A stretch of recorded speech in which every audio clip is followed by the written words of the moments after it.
Hey guys, what's up?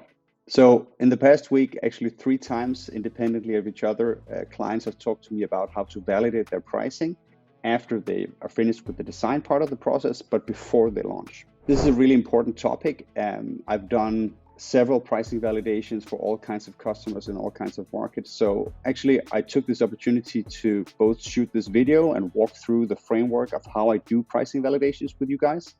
But also I wrote out a more complete guide to that, which you can find on my website, willingness2pay.com. I put a link in the video description below, so you can take a look at it there too. Essentially, when you do pricing validation, there are two reasons for it. One, you want to reduce risk. You want to make sure that something doesn't blow up in your face that you could have known beforehand and prevented. And two, you want to actually optimize the offering. You want to remove bits of friction. You want to ensure that the communication is just right. You want to figure out what kind of objections customers might have so you can pre-solve them in the offering or in your sales communication and so forth. So it's not just a defensive exercise, it's actually also an offensive one. You're trying to make it better by doing the validation process. And there are three steps to it. And sometimes I run all three, and sometimes I run only one of them, depending a little bit on what kind of speed we want to achieve, but I'll walk you through that at the end. The three steps are, first, you do internal validation. So usually the whole organization isn't and shouldn't be involved in designing new pricing. You have a core team, 3 to 6 people from different parts of the organization that are involved in creating the core design. So you create the packaging, you create the pricing model, you figure out what the proposition is overall, terms and conditions, and so forth. And then once that team agrees that they have something that's good, now comes the time for internal validation. So this is the step where you essentially take it to every division and corner of your organization. So you take it to product, you take it to sales, you take it to customer success, take it to finance, show them what you've got and ask them to provide feedback on it with the intention of improving it, not discarding it because they have another and better idea. So the idea is not to open up the discussion, but actually to sort of wrap it up and close it in and polish the proposition that you already have. So usually what I do is I say, well, imagine all the different scenarios where this pricing would affect your work. So customer success would have people call in to churn or to upgrade and downgrade or ask questions. So just run all those through the framework of the new pricing and see where you come up short, where you don't have an answer for what would happen next, and then phrase that as a question and give it back to us. Finance might come up with billing issues, with audit trail issues and so forth, and sales might come up with how they would discount it, if they can feature toggle something, whatever. So all of these questions essentially are important to your implementation process. So you just compile all of them. These lists can be long. They could be 50 to 100 questions, depending on how thorough your teams are in actually giving feedback to the validation. And so what you do is you sit down in the core team, so the original design team, pull up the list of questions, maybe you organize it a bit, and then say, well, okay, how are we going to answer this? And usually there are three kinds of questions, like three categories of buckets that they fall into. One are obvious ones. So these are the kinds of questions that you've actually already answered in the design of your framework. So you just need to clarify the communication. So, well, okay, this is how it works. So that's your answer. Then you have arbitrary answers, which are, okay, so we have a question here regarding how something would work technically, or how an upgrade downgrade would work, or how discount would work, and so forth. And really, there are several potential good answers to it, but you just need to pick one, write it down, and move on. So the organization just says, well, something is arbitrary, please provide us with definite input so that we can move forward. The third bucket is hard questions. So this is where your team discovered something in your new pricing that essentially needs fixing, right? So you need to go back into the design and recreate something or take something into account in order to solve this question. So you need to do that or face the consequences when you launch the pricing into the market. But this is actually the value that you bring is once you're done with the internal validation, one, all of your teams will now be involved. Two, you will know straight away what to do in a bunch of situations that you wouldn't otherwise have. And three, you will have caught those instances where something really is going to blow up and you don't have a good answer to something, and you'll be able to redesign around that prior to launch. Your core design has now sort of gone through the first gauntlet of internal validation and has improved because of it. The second step in the validation process is taking it to your customers. So usually I advise book 3 to 5 customer interviews of half an hour to 45 minutes each. And these can be with existing customers or prospects that you are about to close, but they need to be relatively friendly. And the communication is something along the following lines. Dear customer, as you know, we are reworking our value proposition to, accommodate roadmap XYZ or the new cloud offering or whatever it is. Would like your feedback on the new pricing before we launch it because we would like it to be an attractive proposition to you. So what you're doing is you're saying, well, it is in our best interest, both of us, both you and your customer, for you to have good pricing, which is true. Your customers, they don't want you to be expensive, but they want the pricing model and the packaging framework to work for them. So actually you are aligned with your customer in creating something that makes sense, that seems fair, that is straightforward for everyone to understand and so forth. So invite them into that discussion. Stress that you're not going to sell them anything. This is not a sales call. This is a feedback call. We will listen to whatever you have to say thank you and leave. And maybe if you pointed something out, we will change it. In the interview, you present them with usually a PowerPoint deck that shows your new value proposition, but you reveal it in a specific sequence. So first you reveal your packaging. So you say, well, these are the tiers or modules and add-ons that you can buy from us. You pause and ask the customer if it makes sense to them, if they can understand what it is that you have for sale, if they would know what they would want to buy, if anything, and then you have that conversation. If the customer says, well, that actually doesn't make sense because I would like some of the features over here and some of the features over there and so forth. So if that is the case, then your packaging is not fitting the customer, and then you don't need to move on. You don't need to show them the pricing model. You don't need to show them how much it costs and so forth, because they have already disvalidated your offering. They've said, well, you haven't created something that I would like to buy. So that is an issue, and you need to fix that before we can talk about how much to pay for it. So essentially, the first step is there to just figure out if the offering is in place and is generating demand. Then if you get a green light on that, if the customer says, it makes sense, I would be on the advanced tier, I would buy this module, and that would be for me, depending, of course, what you would charge me. And then you move on to the pricing models. And then you say, not how much you would charge them, but how you would charge them. So you would say, well, let's talk about the model first. And you might say something like, well, we're going to have a flat fee for the platform, and then we're going to charge per user and per gigabyte store, or whatever your model is. But you're not going to name numbers. You're not going to say $10,000 flat and $100 per user. You're just going to say that the fees are there and how they're structured. And then ask, does that make sense to you? Would you know where in your budget to put these charges and so forth? And the customer can usually tell straight away if there are going to be issues with your model. They can say something like, well, that would create very unpredictable pricing for me, and I can't live with that. Or they would say something like, well, really, we have a hard time with a flat fee at the start because we really want to be able to start very low. So it would be an issue with me if the flat fee was of any meaningful size, and so forth. So just from the structure alone, you get to have buy-in or not buy-in from the customer on that level before you've even shown them the price points.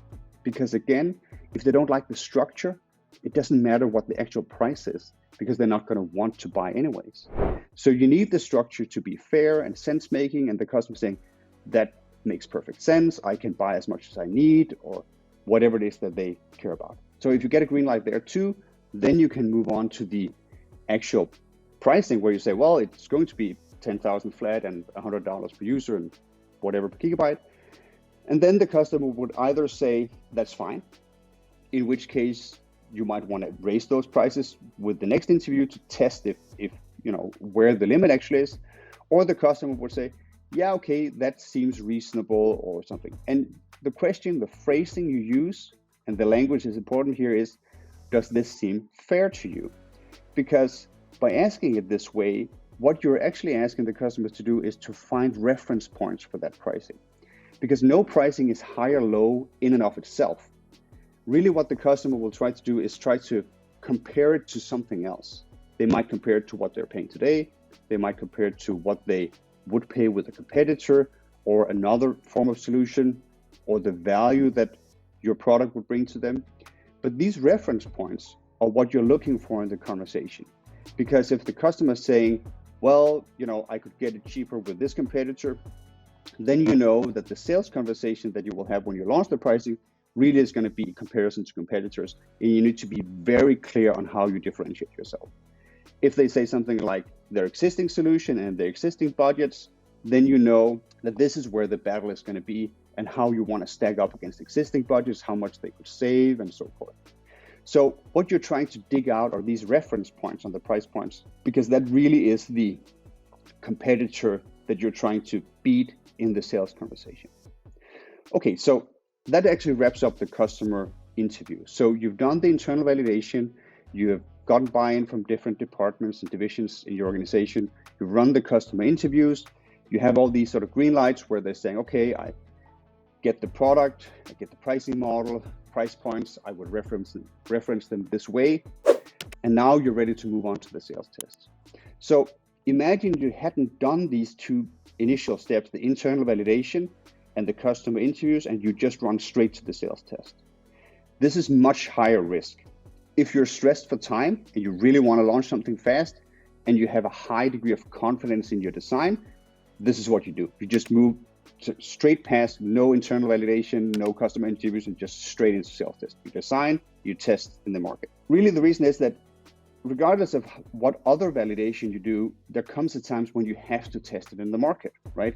So this is sort of the one validation that you can't not do. So one version, of course, is to just launch it. Just change your pricing and launch it broadly into the market. This is the new pricing. And then, see what happens. So you just launch and pray. And this, of course, can work, especially if the changes aren't too big compared to what you did before. You have a pretty clear understanding of what your customers are going to react to and how they react. But if you made meaningful changes, and especially if you're doing something different than the market at large and your competitors, the other validation steps can really provide value. But if you do a sales test, you have the option of actually reducing the risk a little bit, because you don't have necessarily to launch a new pricing to all of your market. Maybe you have a specific customer segment, or you have a specific geography like the US, where you can launch it first, see what happens before you launch it more broadly. And essentially, I say, well, there are two general things that we track in a sales test. One, of course, are all the hard KPIs, like the conversion rates and the ARR gained and so forth.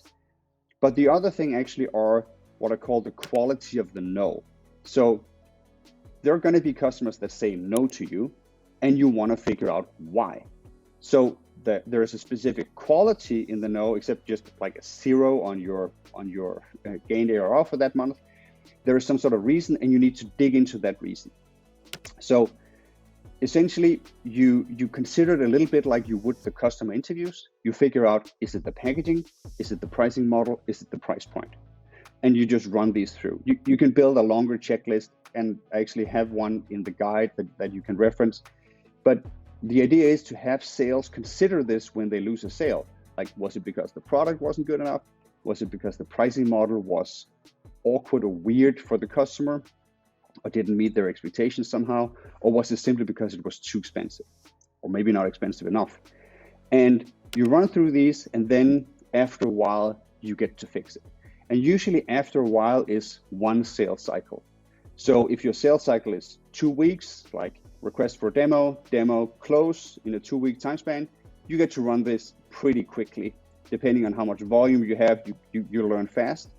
If your sales cycle is 9 months, then usually you get a sense pretty quickly if it's going to fail massively or succeed massively, because the outliers are going to present themselves quickly, while the sort of the middle of the bell curve, all the let's say normal results, are going to take the full sales cycle to reveal themselves. You just have to follow it along, change communication, sort of slight changes in maybe terms and conditions, features in your packaging and so forth, if that really is the feedback you're getting from the market. So just adjust accordingly. Don't be too afraid of this.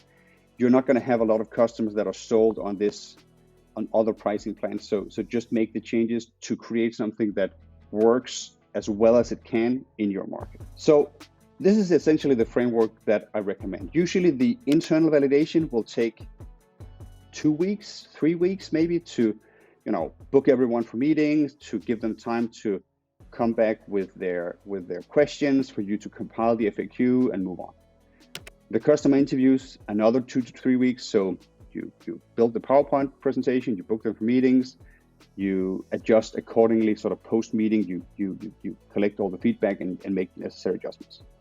Sales tests usually take from 2 to 6 weeks to prepare.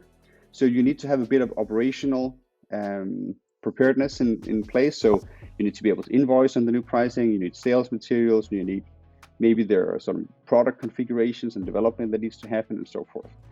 So if you really compress this, you can run these 3 stages in parallel. So you can run internal validation while you run customer interviews, while you do the sales preparation.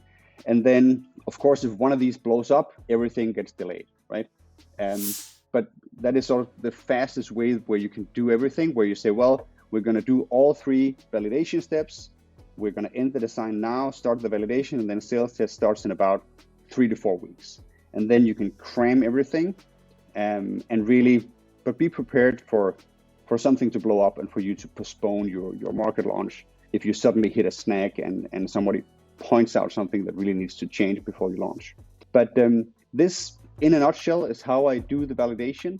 It's highly valuable. It actually speeds up the learning cycle from launching a new product, because instead of just having one big question, which is this pricing gonna work? So you launch and pray. You actually break it down into a long series of smaller questions like, is the packaging okay? Is the pricing model okay? Are the price points good? How are the implementation gonna work? And you ask all of these questions to the right people in sequence, get the feedback, and actually enable you to take action and fix those things both before and while you are launching the new pricing. So I think, in my view, validation is, I said this in the beginning of the video, it's an offensive step that you can take in your pricing work, and not just a defensive, oh, we better figure out if customers don't like it before we launch. It's a part of the design process. It's just another step in the design process.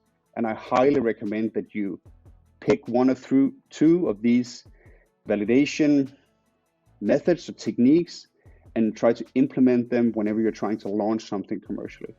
So the full guide is written out on the website, so willingness2pay.com, and I put the link to that in the video description below. So take a look at it, and you can comment there or here on YouTube if you have any experiences running validation of SaaS pricing, and I will, of course, reply to the comments and so forth. So I hope you enjoyed it. I hope it creates value for you, and that it's something you'll consider doing next time you launch SaaS pricing. All right. Cheers, guys.